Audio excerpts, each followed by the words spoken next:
We finally got a real solid break in the Ashlee Janae case, and this one actually checks out. No guessing, no rumors. It all ties back to a hotel professional with 10 years of experience, and they're stepping in to break things down clearly. There are a lot of people asking why they decided to give them separate rooms in the Ashlee Janae case. And I'm not seeing a lot of people specifically who work in hotels explain why. And as somebody who's been working in hospitality, a front desk manager at a luxury hotel in New York City, I'm going to explain why. On top of that, I'm bringing actual photo proof that backs up everything this young woman has been saying. Every single detail lines up. Now, why does this matter so much? First off, hi, my name is Tisa, and I've been deep in this case from the start. Make sure you stay locked in because this situation is getting real serious, real fast. I reached out directly to the hotel and they confirmed something major. There's a highly advanced security system in place, and yes, it's active. I'll be showing the receipts for that too, no doubt about it. But honestly, push all that aside for a second because everything keeps circling back to one thing, the room and that door. That's where the real mystery sits, and it's not adding up the way they want people to believe. Here's why that detail hits hard. I will also preface this with saying that I've been working in hospitality for more than 10 years. I'm only 29 years old. From restaurants to hotels, I've worked at Nobu. I've helped accommodate resident hotel reservations for people like Paris Jackson, Ethan Hawke, Miguel. I've helped accommodate. When this first went down, both the police and the hotel brushed it off quick. Like, oh, this is a Sioux City. What are you talking about? They acted like there was zero reason to hold anyone or even look deeper, just trying to move past it fast. But then, things took a sharp turn. We were the first to report that the actual coroner, yes, the one who had Ashlee's remains, reached out directly and contacted the U.S. Embassy in Tanzania saying, "We need boots on the ground. There's something here I don't like. There's something here that's not adding up. You guys need to get here." That's not small talk. That's a warning. Seamstress, last-minute seamstress appointments for Paris Jackson for the Tribeca Film Festival. I've dealt with crazy nights. I've dealt with the hotel getting robbed. I've experienced a lot. Now, each situation is always going to be assessed differently. But the standard at most hotels is to, if something does happen or something occurs, it is to separate the guests. If it's not a situation where someone is a harm to themselves or others, then and they're not like physically violent, then they will just separate the people. And the moment officials arrived and saw the situation for themselves, everything changed. They didn't hesitate.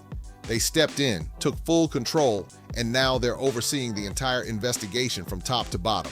Now here's the one detail that really changes everything. When people first started asking questions, the response was quick. Is this just a simple situation? She was on her own. That's what they tried to push. But here's the problem. The hotel isn't some basic setup. They've got a high-level security system, top tier, and they can track exactly who's coming in and out of those rooms. That means they know more than they're saying, and instead of stepping up, it looks like they chose to look the other way. Now, before we go any further, let's be clear about something. Nobody is directly accusing Joe of anything right now. But from what it's looking like, the autopsy may point toward foul play in Ashlee's case. And if that turns out to be true, then this situation opens up wide. Everyone at that resort becomes part of the conversation, no exceptions. And yes, that includes the man who asked her to marry him. That's not random. It's because when situations like this happen, there's often a personal connection involved, and you can't ignore that. Folks ask me, well, how do they just have a room available all of a sudden when this happened? Like, she found it strange that, an altercation happened and you just so happen to have another villa open. And this is also why it's important for people who work in hospitality, who are professionals, to speak up, because average people don't know. At the same time, it could be staff, it could be someone else entirely, but it would be careless to overlook the people who had direct access to her if foul play is confirmed. We can break all that down later, because right now, the focus needs to stay sharp. This young woman is about to lay out key details, and you need to catch every word she says. And once she's done, I'm coming right back with clear, undeniable photo proof that points to something bigger going on. something that raises serious questions about the hotel and possibly even law enforcement working together. There's already been a lot of talk about Joe, what he was doing, where he was, but that's only part of the story. And things are about to get a whole lot deeper. I'm not buying that story just like that, not for a second. Or maybe it's true, who knows? I'm not here to judge blindly, but here's what is real. The biggest newspapers in that area have been digging into this nonstop, putting in serious work, and they still couldn't confirm any of those rumors. They couldn't even verify if he's actually been there more than once or twice, if at all. That says a lot. But honestly, push that to the side for now because the truth always comes out eventually. On average, most hotels will always have an inventory. It will always just keep at least 3 to 5 rooms that are unavailable. That includes resorts.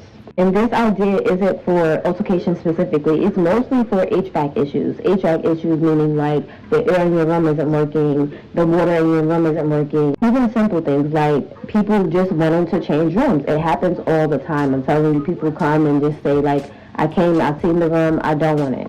If those claims turn out to be true, then fine. It'll make things clearer one way or another.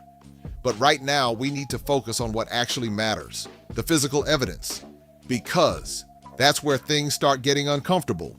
It looks like the police and the hotel are either trying hard to hide what's really there or twist the story into something that fits their version instead of the facts. So let's lock in, because this next part is where everything starts to click. Stay with me. All right, so if you don't know, this is I Got the Sauce on TikTok.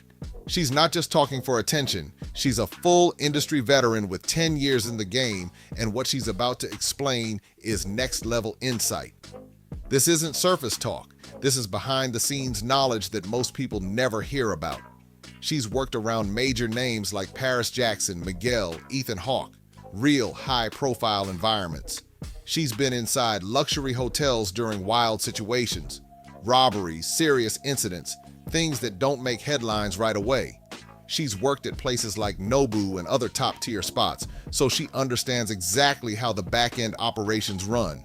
And that's why what she's saying matters so much, because she's breaking down how the back office systems work. And from her perspective, it really looks like what's happening behind the scenes in Zanzibar isn't lining up clean at all. It's raising serious questions about what might be getting covered up. Let's keep this moving, because this part really matters. When you're in a luxury establishment, you're in a high-end establishment, that happens a lot. There's a certain level of entitlement and also like an experience that people are expecting. They're more lenient and more willing to understand and say, let me figure out if we have another room available or something better. Another big thing that I said that people should be pushing and the family should be notified of guest key cards. In high-end hotels, there's a strict protocol in place. If someone isn't a danger to themselves or anyone else and there's no violence involved, the standard move is simple. They separate the individuals, no drama, no confusion. That's basic procedure in luxury environments, no shortcuts. Now stay focused because this is where it starts getting serious. She's about to break down how guest key cards work, and this is a huge detail. Also, just so it's clear, she already passed this information along to Ashlee's family and the proper authorities. Meanwhile, the hotel, Zuri Blue, and even the police in Tanzania were acting like they had no clue what was going on. That doesn't sit right at all. All right, keep up. So that was I Got the Sauce, and she made some strong points. Before I even show the proof, let's connect this properly because she's not off here. Now look, this next piece is straight from the hotel's own website. Zuri Zanzibar Hotel, their own footage, their own setup. Focus on the door for a second. Everyone who's ever stayed in a hotel already knows what this is. It's not new. She mentioned they use multiple systems, and there it is. These places run on electronic key cards, no exceptions. So what does that actually mean? It means before the police even said a word publicly, the hotel already had access to detailed entry logs. We're talking exact records, who entered the room, what time they entered, how often, everything tracked step by step. The technology today, most hotels, damn near all of them, are using digital key cards. When I looked at their website, It looks like they're using Stay in Touch. That's a POS system that some hotels use. They're probably using a system called Guest Key Access. Guest Key Access gives you live footage to the T right now. If they wanted to log in and see who's moving in and out of their room live, they can see that. Even movements between rooms can be traced. So if anyone is telling a story that doesn't match up, the system already holds the truth, and that's not something you can just erase or pretend doesn't exist. And that right there explains a lot. It could explain why the U.S. Embassy stepped in the way they did, and it could connect directly to what's coming out of the autopsy process, because the preliminary report is already done, and things are starting to line up in a way that raises even more questions. If you didn't know, autopsies aren't just one quick check. They happen in stages. The preliminary exam looks for the obvious signs first, like visible injuries, bone issues, anything that stands out right away. But then it goes deeper, way deeper. That's when they start running detailed toxicology tests, breaking things down to detect substances you wouldn't even think about. Things that don't show up at first glance suddenly become very clear. And that's the key point here. They can't just hide that kind of evidence. Once those tests are done, the truth has a way of showing itself, no matter how much anyone tries to spin the story. Now here's where it gets even more interesting. She pointed out something critical about the door system. And this right here is the actual setup from the resort. That same electronic system is in place, just like we talked about. But it doesn't stop there.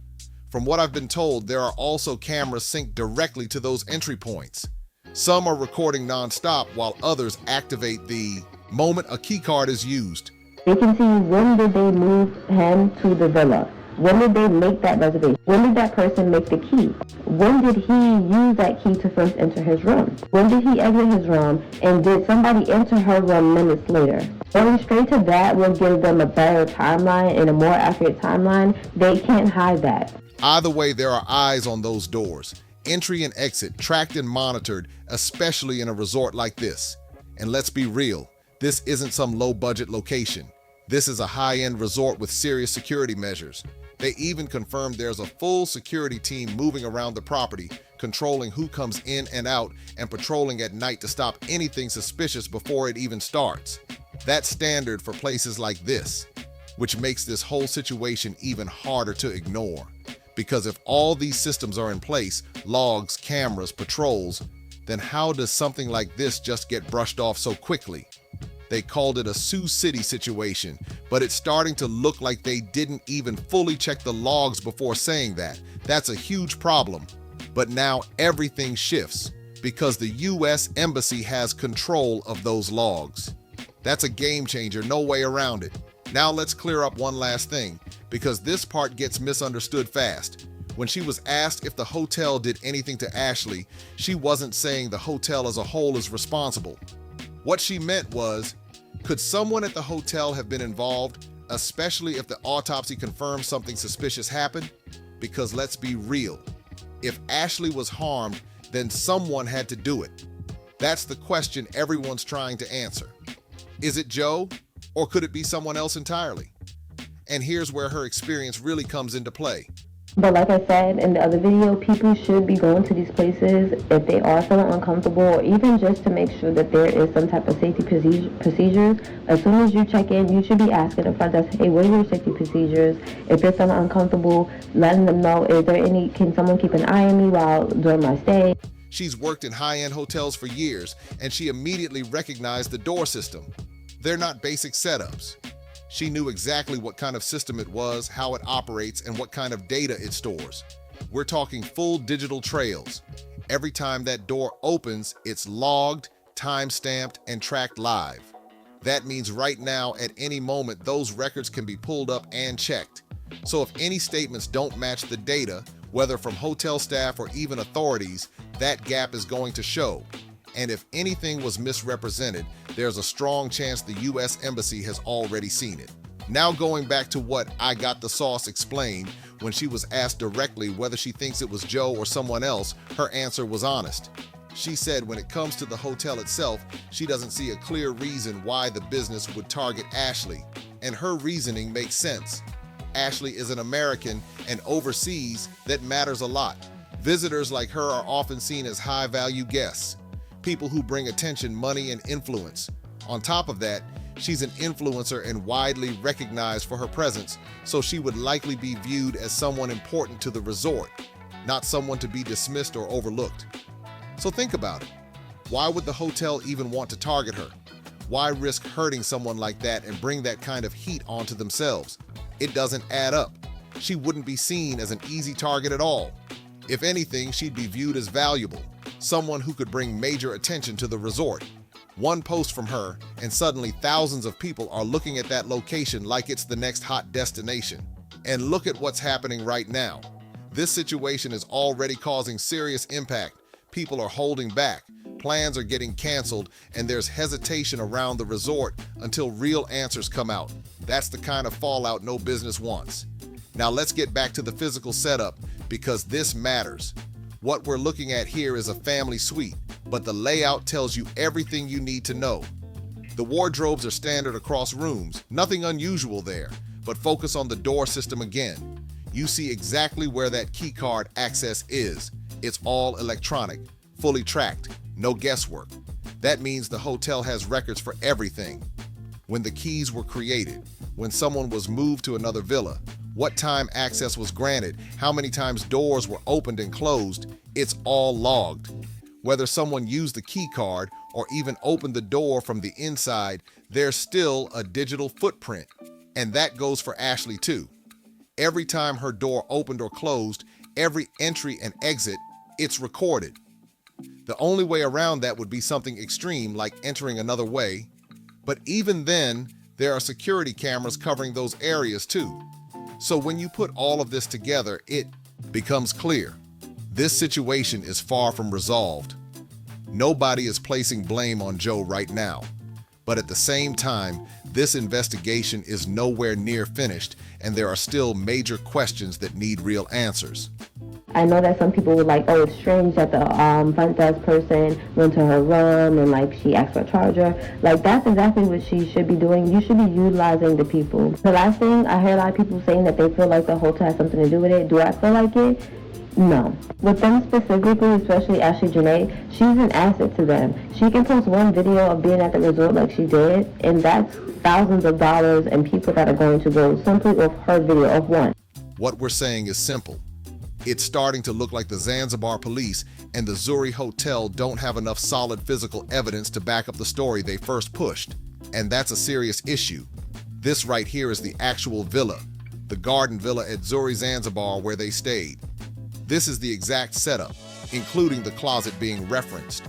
Authorities claimed she blanked herself using the closet rod, not even the top structure, but the rod itself. And to a lot of people, that detail just doesn't sit right. It raises questions that haven't been properly answered. Here's the bigger point though. They have access to all of this, every piece of potential evidence. And the fact that this case hasn't been closed tells you something important. Because when it comes to real physical evidence, not just talk, not just speculation, that's what actually decides what happened. Now sure, people talk, and sometimes those conversations end up being accurate, but you can't rely on that alone.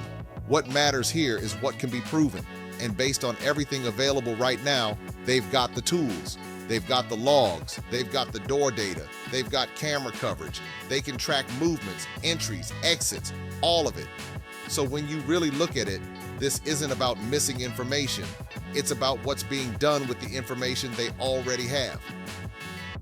We're talking full coverage, security cameras, active security teams, and detailed digital logs. And here's the key part. That data isn't something that can just disappear, because it's held and reviewed through independent channels too. That means it's locked in, traceable, and accountable. And yet, again, it's not saying it doesn't happen, but most times when U.S. citizens travel, we're assets to these people in these other countries because of our money and because of the fact that with social media now. Not to say that anything can't happen to you, but again, she is an asset to them, and they're not going to risk. Now look what all this attention brings to their company. Even with all of that, there still isn't enough solid evidence from the hotel or the police side to justify closing this case or clearing anyone completely. Joe is still being detained and the investigation is still wide open. That alone says a lot, because if those logs and cameras clearly showed a simple explanation, like no one else entering, nothing unusual happening, this case would already be done and closed, so take that in for a second. This is the first real breakthrough backed by actual concrete evidence pointing toward something being off. Something isn't lining up the way it should. And yes, we still have to wait for the full autopsy results because that's going to add another layer of truth to everything. Also, it's important to remember, in some cases, situations can be staged to look like something else entirely. That possibility is part of why this investigation can't be rushed or simplified. But one thing is clear. This is the first major moment where things shift from speculation to something more real. The signs are there, and even without jumping to conclusions, it's obvious this case isn't resolved. So now, we watch closely and wait for what comes next. Make sure you like, subscribe, share this with others, and drop your thoughts in the comments because this story is still unfolding and there's more to uncover.